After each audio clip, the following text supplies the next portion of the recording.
ಒಂದು ತಿಂಗಳಲ್ಲಿ ನಾನು ಶ್ರೀಮಂತನಾಗಿ ಬಿಡುವೆ.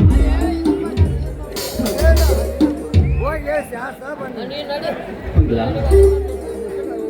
ಯಾಕೆ ಮಗಳ ನಿನ್ನ ಕಣ್ಣಲ್ಲಿ ನೀರು? ಆದರೂ ನಿಮ್ಮ ಜೀವನ ಹಗಲು ತಿರುಳಿಲ್ಲದೆ ಕಷ್ಟದಿಂದ ನಿಂತು ನಿಮ್ಮ ಜೀವನ ಸಂರಕ್ಷಣೆಗಿಲ್ಲ. ಅದಕ್ಕೆ ನನಗೆ ಕಣ್ಣೀರು ಬರುತ್ತದೆ. ಈ ರೈತ ಹುಟ್ಟಿದ್ದೆ ಕಷ್ಟ ಎಂಬ ದುಃಖಕ್ಕೆ ಇದನ್ನು ಕೊಟ್ಟು ಸುಖ ಎಂಬ ಸಂಸಾರಕ್ಕೆ ಇದನ್ನು ಕಟ್ಟಿ ಸಂತೋಷ ಎಂಬ ವೃತ್ತಿ ಬಿತ್ತಿ ಬೆಳೆಯುವುದಕ್ಕೆ. ಮಗಳ, ಎಲ್ಲಿ ಸ್ವಲ್ಪ ನಗು. ನೀನು ನಕ್ಕರೆ ನನಗೆ ಚಂದ, ನೀನು ಅತ್ತರೆ ಅದಕ್ಕಿಂತ ಚಂದ. ನೀನು ಅಳ್ಳುವಾಗ ಅರುಣೋದಯ ಮುಗಿದಂತೆ ಮುದ್ದಾಗಿ ಕಾಣ್ತೀಯಲ್ಲ, ಅದು ನನಗೆ ತುಂಬಾ ಇಷ್ಟ ಕಣೆ. ನಿನ್ನ ಸಮರ್ಥ ಮನಸ್ಸಿನ ಸಿಕ್ಕಲಿಕ್ಕಿಲ್ಲ. ನನ್ನ ಬಾಳಿನ ಶಕ್ತಿಯಾಗಿ ಬಂದ ನಿಮ್ಮ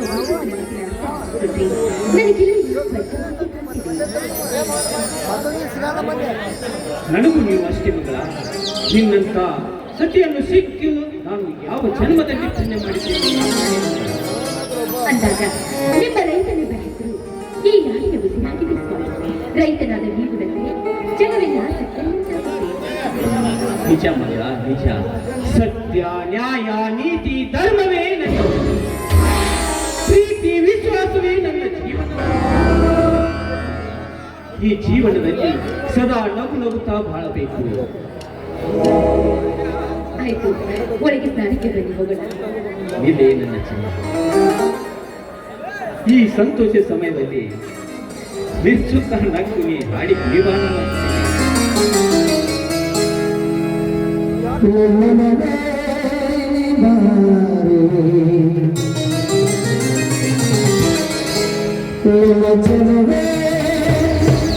भली बारे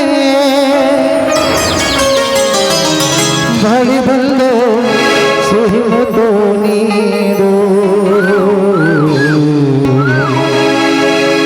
सिहिमुत्तिन कानिके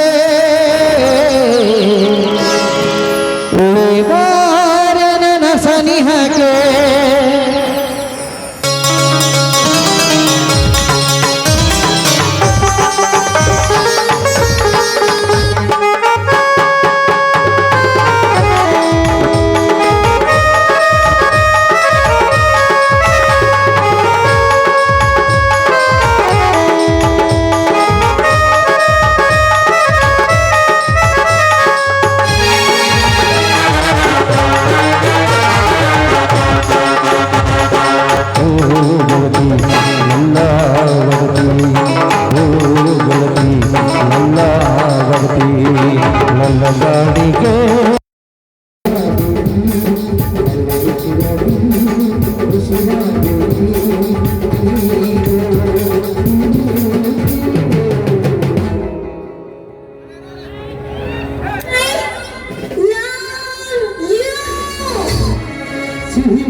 ನೀನಂದ್ರೆ ತುಂಬಾ ಇಷ್ಟ. ಸಿಹಿ ಮುತ್ತಿನ ಕಾಣಿಕೆ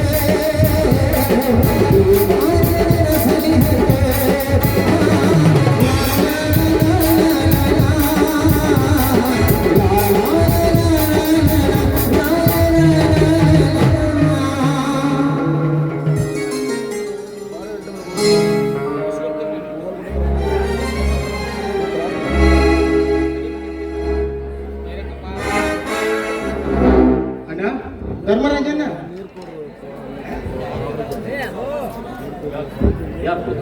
ತಡವಾಗಿ ಬಂದಿಯಲ್ಲ? ಏನಿಲ್ಲಲ್ಲ, ಕುರಿಗಳನ್ನ ದಡ್ಡಿ ಕೊಂಡು ಬರ್ಬೇಕಾದ್ರೆ ತಡವಾಗಿ ಬಿಡ್ತಾನ.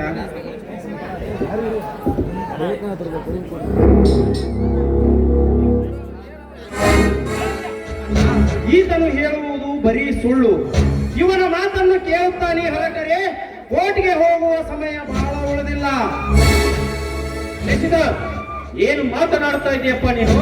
ಹೌದು ಅಣ್ಣ, ಇಡೀ 10 ಹಳ್ಳಿಯ ಜನರು ಸುಮ್ಮನಿರುವಾಗ ಈತನೊಬ್ಬನೇ ಆ MLA ವೀರಣ್ಣಗೌಡನ ಮನೆಗೆ ಹೋಗಿ ನಾನು ಒಂದು ಇಡೀ ವಿಮಾನ ನಿಲ್ದಾಣಕ್ಕೆ ಮಣ್ಣು ಕೊಡುವುದಿಲ್ಲ ಅಂತ ಹೇಳಿ ಅವರಿಗೆ ಸವಾಲು ಹಾಕಿ ತಾಕತ್ತಿದ್ದರೆ ನಿನ್ನನ್ನು ನೋಡಿಕೊಳ್ಳುತ್ತೇನೆಂದು ಅವರಿಗೆ ಹೇಳಿ ಬಂದಿದ್ದಾನಂತೆ. ಇವನಿಗೆ ಯಾಕೆ ಬೇಕನ್ನ ಈ ರೈತರ ಚಳವಳಿಯ ಹೋರಾಟ? ಇದು ರೈತ ಹೋರಾಟದ ಚಳವಳಿ ಅಲ್ಲ ತಮ್ಮ, ಇದು ನಮ್ಮಂತೆ ದನ ಕುರಿ ಮೇಯಿಸೋ ಜನರ ಹೋರಾಟ. ಇದನ್ ಬಿಟ್ಟು ಕುತ್ತಿ ಬಿತ್ತಿ ತಮ್ಮ ತುತ್ತಿನ ಚೀಲ ತುಂಬಿಕೊಳ್ಳೋ ಜನ ಅವರು. ಇದನ್ ಬಿಟ್ಟು ಬೇರೆ ಕಡೆ ಕರಾವಳಿ ಅಂದ್ರೆ ಅದು ತಪ್ಪ. ಅವರನ್ನ ಇದು ಶುದ್ಧ ತಪ್ಪು. ಇಲ್ಲಿ ನಮ್ಮಲ್ಲಿ ವಿಮಾನ ನಿಲ್ದಾಣವಾದರೆ ನಮ್ಮ ಊರು ದೊಡ್ಡ ಸಿಟಿಯಾಗುತ್ತದೆ. ಒಬ್ಬ ರೈತನ ಮಗನಿಗೆ ನೌಕರಿ ಸಿಗುತ್ತದೆ. ಅದರ ಬಗ್ಗೆ ನಿನಗೆ ಚಿಂತೆ ಬೇಡ. ನಿನ್ನ ಕೆಲಸ ಕುರಿಯುವುದ ಅಷ್ಟೇ. ಅದೇ ಕುರಿ ಮೇಯಿಸೋ ಗೋಮಾಳ ಹೋದ್ಮೇಲೆ ನಾಳೆಲ್ಲಿ ಕುರಿ ಮೇಯಿಸ್ಬೇಕು? ಅಣ್ಣ, ಇವನ ಮಾತು ಹತ್ತು ಮೀರುತ್ತಿದೆ. ಇವನಿಗೆ ಸ್ವಲ್ಪ ಬುದ್ಧಿ ಹೇಳು. ಇನ್ನು ಮೇಲೆ ಯಾರು ವೀರಣ್ಣನಗೌಡನ ಜೊತೆಗೆ ಹೋಗಬೇಡ ಅಂತ ಹೇಳು. ಬಾಯಿ ಮುಚ್ಚೋ ಬೇಕುಪ್ಪ.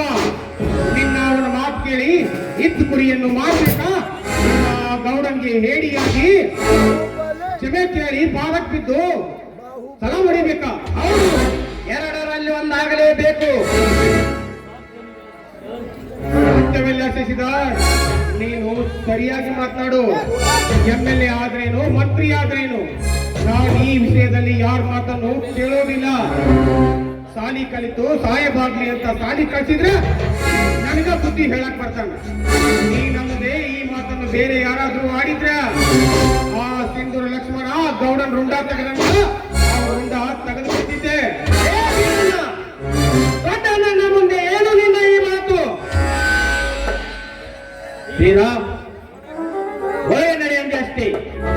ಒಳಗೆ ಕರೆದುಕೊಂಡು ಹೋಗುವವನನ್ನು. ಯಾಕಂದ ಇವ್ರ ಮಾತು ಕೇಳಿ ನೀನು ಕೂಡ ಗೌಡನಿಗೆ ಹೆದರಿ ಹೇಡಿಯಾಗಿ ನಡೆ ಅಂತೀಯ?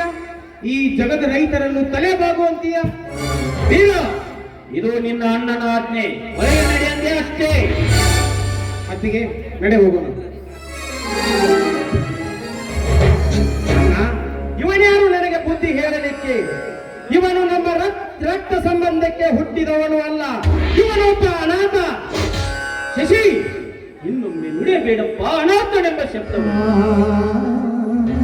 ಅವನ ಜೀವನದ ಬಗ್ಗೆ ನಿನಗೇನು ತಿಳಿದಿದೆ? ನಿನಗೆಲ್ಲ ಇದನ್ನು ಯಾರು ಹೇಳಿಕೊಟ್ಟಿರಬೇಕು? ನಿನಗೆ ಯಾವ MLA ವೀರಣ್ಣಗೌಡನೇ ಹೇಳಿಕೊಟ್ಟಿರಬೇಕಲ್ಲವೇ? ಹೌದು. ಲೇ ಶಶಿಧರ್, ಅವನೊಬ್ಬ ಮನೆ ಮುರುಕನ ಮಾತಕ್ಕೆ ನಿನ್ನ ಮನೆಯನ್ನು ಮುರಿದುಕೊಳ್ಳಲು ಹೊರಟಿಯಲು. ಶಶಿಧರ, ಆ ಗೌಡನ ಮಾತು ಕೇಳಿ ಈ ಮನೆಯನ್ನು ಮುರಿಯಲು ಬಯಸುತ್ತಿರುವೆಯಲ್ಲೋ? ನಿನಗೆ ಸುಳಿ ಅನಿಸುತ್ತಿದೆ? ಹೇಳು, ನಿನ್ನ ಈ ಧರ್ಮರಾಜನ ಧರ್ಮದ ನುಡಿಯನ್ನು ನೀನು ಪಾಲಿಸದೆ ಹೋದರೆ ಮುಂದೊಂದು ದಿನ ಈ ಧರ್ಮದ ನುಡಿ ಬೆಂಕಿ ಕಿಡಿಯಾಗಿ ನಿನ್ನ ಬಾಳನ್ನೇ ಸರ್ವನಾಶ. ನೀನು ಆ ವೀರನಂತೆ ಮಾತನಾಡಿದರೆ ನಾನು ಎಲ್ಲದಕ್ಕೂ ಸದಾ ಸಿದ್ಧನಿದ್ದೇನೆ. ಅವನಿಗೆ ಹೇಳು, ಬರ್ತೀನಿ. ಶಶಿ,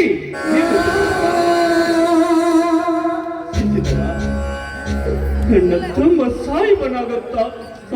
ಸಾಯಿಬನಾಗುತ್ತಾನೆಂದು ನಾನು ತಿಳಿದುಕೊಂಡೆ. ಇನ್ನು ಆ ಗೌಡನ ಮಾತು ಕೇಳಿ ಏನೇನು ನನ್ನ ತಮ್ಮ ಮಾತನಾಡುತ್ತಾ ಇದ್ದಾನೋ?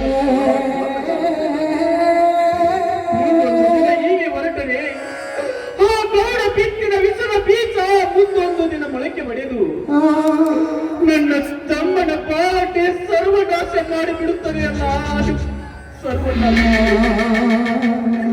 ಏನು ಮಾಡಲಿ, ಹೀಗೆ ಮಾಡಲಿ ತಂದೆ.